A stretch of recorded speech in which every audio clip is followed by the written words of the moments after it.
the two aspects that I find helpful in considering our practice is the one I talked about this morning, um, trusting in awareness, knowing that you know. Now's the knowing. It's like this, Penyang Ni Eng, all of that different language, which to me is pointing to one thing. It's the awake consciousness, knowing the way things are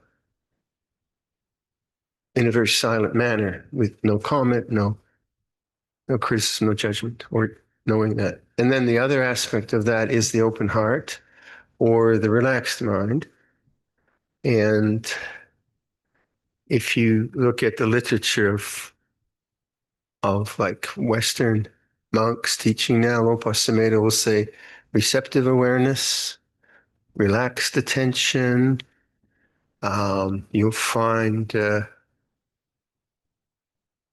relaxed alertness, welcoming, a different language around the same idea that the awareness is not being applied to a particular object or situation or experience. It's simply abiding as a very relaxed, open, awake consciousness.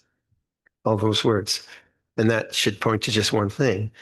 Um, and so the relaxed part is sometimes I personally, I think of it as the open heart. So when I recollect someone that I love, and maybe they're having some illness problems, and then I just recollect and I feel the heart. I say, "Oh, may you be well." So that openness of the heart is the aspect that I am thinking of. And then also like relaxed attention would be around desirelessness. So non-becoming, non-resistance, non-distraction, desirelessness. And now hopefully you have your own words to encourage yourselves with that in Thai or in Singaporean, whatever language you guys use in Singapore. Um, and again, you know how I like I like words which have a that that reflect for me, in this case, an attitude. Again, I use a lot of language around the three tanhas. So non-becoming has become a very, very helpful tool in gauging the attitude I have in this present moment to the way things are. Non-becoming. Okay. And then, and that's not an analytical statement. It's an attitude, a kind of way of being. Non-resistance took off it. Now I'm resisting. Non-resistance is an attitude to maybe coughing or pain or something in the body or sound or a memory coming up. Non-resistance, not trying to get rid of anything. And then non-distraction, really being with the way things are. Just those three. So does that kind of use of language make sense to you? Do you have a language uh, that do those two ideas, do they resonate with the way you practice? One idea of awake consciousness, the other idea of receptive consciousness, rather than what should we call it, assertive or organizing consciousness or controlling consciousness, a different way. So receptive in that way. So this text is from it's from about 10th century, which is a long time ago, for those who are counting. It comes from West Bengal, in the Pala Kingdom. Pala Kingdom, I think, was one of the last royal Buddhist kingdoms in India. And so it's East Bengal, which is now Bangladesh. And Bangladeshi language, actually, um, has a lot of Pali in it. Usually we think of Bangladesh, because of modern history, as Islamic in tone. So, I thought the language was Arabic or something like that. But actually, it has a lot of Pali. And I just did a retreat, and Larry was there, in Ontario, and I read from this poem. And there's a Bangladeshi man, that Moon, who comes on these retreats every year. And it's a similar kind of group, smaller, but quite dedicated folk outside Ottawa. And then he came up to me, said, this poem, we read it in high school. I thought, wow, how cool to have this kind of thing in high school. I thought, very impressive. So even though it's a Muslim culture, in their in their background, I guess they really respect their Buddhist history. But that's an aside. And now this will have language which won't be familiar to you. So it'll have more kind of Mahayana ways of talking. And I think this is also, so we'll do this as a meditation, and I'll try to read this without coughing too much.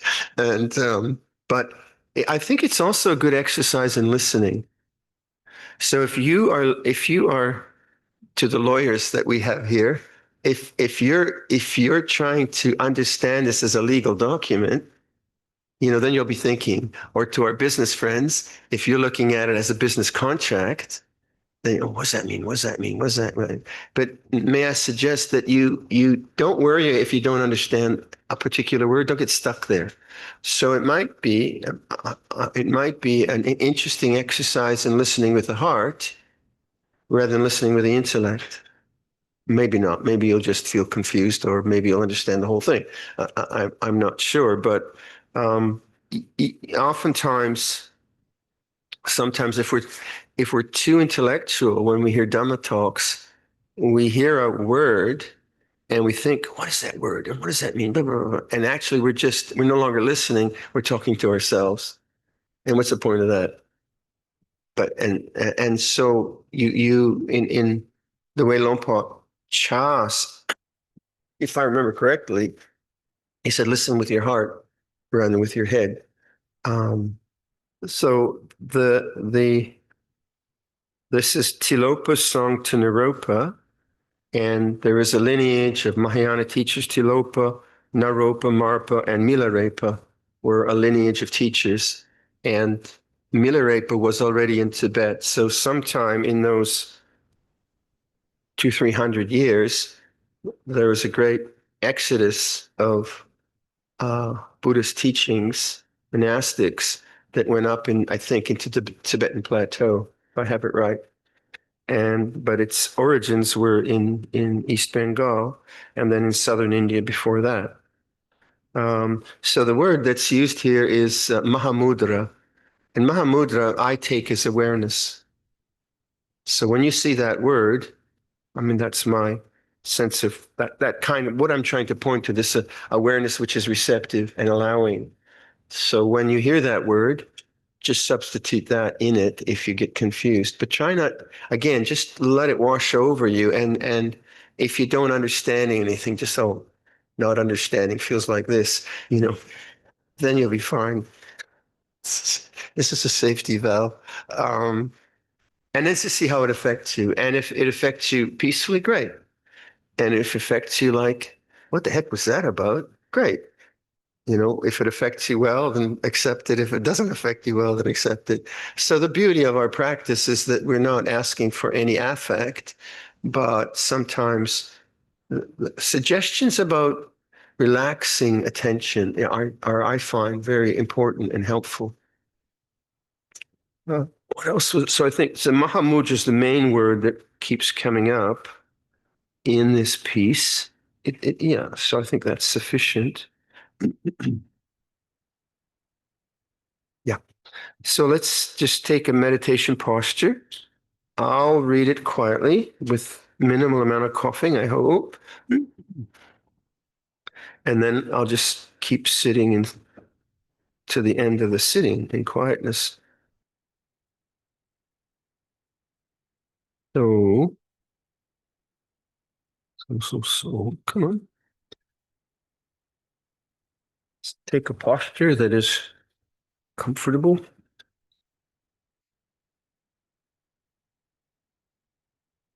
Close your eyes. Listen to sound.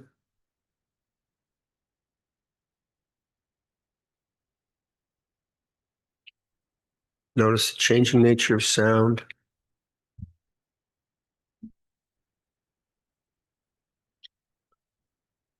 Tilopa Song Tinaropa. Mahamudra, the royal way, is free from every word and sacred symbol. For you alone, beloved Naropa, this wonderful song springs forth from Tilopa as spontaneous friendship that never ends. The completely open nature of all dimensions and events is a rainbow always occurring, yet never grasped. The way of Mahamudra creates no closure. No strenuous mental effort can encounter this wide open way. The effortless freedom of awareness moves naturally along it. As space is always freshly appearing and never filled, so the mind is without limits and ever aware. Gazing with sheer awareness into sheer awareness, habitual, abstract structures melt into the fruitful springtime of Buddhahood. White clouds that drift through blue sky, changing shape constantly, have no root, no foundation, no dwelling, nor do changing patterns of thought that float through the sky of mind. When the formless expanse of awareness comes clearly into view, obsession with thought forms ceases easily and naturally. As within the openness of universal space, shapes and colors are spontaneously forming, although space has no color or form, so within the expanse of awareness, realms, relations, and values are arising, although awareness possesses no positive or negative characteristics. As the darkness of night, even were it to last 1,000 years, could not conceal the rising sun, so countless ages of conflict and suffering cannot conceal the innate radiance of mind. Although philosophers explain the transparent openness of appearances as empty of permanent characteristics and completely indeterminable, this universal indeterminacy can itself never be determined. Although sages report the nature of awareness to be luminosity, this limitless radiance cannot be contained within any language or sacramental system. Although the very essence of mind is to be void of either subjects or objects, it tenderly embraces all life within its womb. To realize this inexpressible truth, do not manipulate mind or body, but simply open into transparency with relaxed, natural grace. Intellect at ease and silence, limbs at rest and stillness, like hollow bamboos. Neither breathing in nor breathing out, with the breath of habitual thinking, allow the mind to be at peace in brilliant wakefulness. This is the royal wealth of Mahamudra, no common coin of any realm. Beloved Naropa, the treasure of Buddhahood belongs to you and to all beings. Obsessive use of meditative disciplines or perennial study of scripture and philosophy will never bring forth this wonderful realization. This truth which is natural to awareness, because the mind that desperately desires to reach another realm or level of experience inadvertently ignores the basic light that constitutes all experience. The one who fabricates any division in consciousness betrays the friendship of Mahamudra. Cease all activity that separates, abandon even the desire to be free from desires, and allow the thinking process to rise and fall smoothly as waves on a shoreless ocean. The one who never dwells in abstraction and whose only principle is never to divide or separate upholds the trust of Mahamudra. The one who abandons craving for authority and definition and never becomes one-sided in argument or understanding alone perceives the authentic meaning hidden in the ancient scriptures. In the blissful embrace of Mahamudra, negative viewpoints and their instincts are burned without remainder, like camphor. Through the open door of Mahamudra, the deluded state of self-imprisonment is easily left behind forever. Mahamudra is the torch of supreme liberty shining forth through all conscious beings.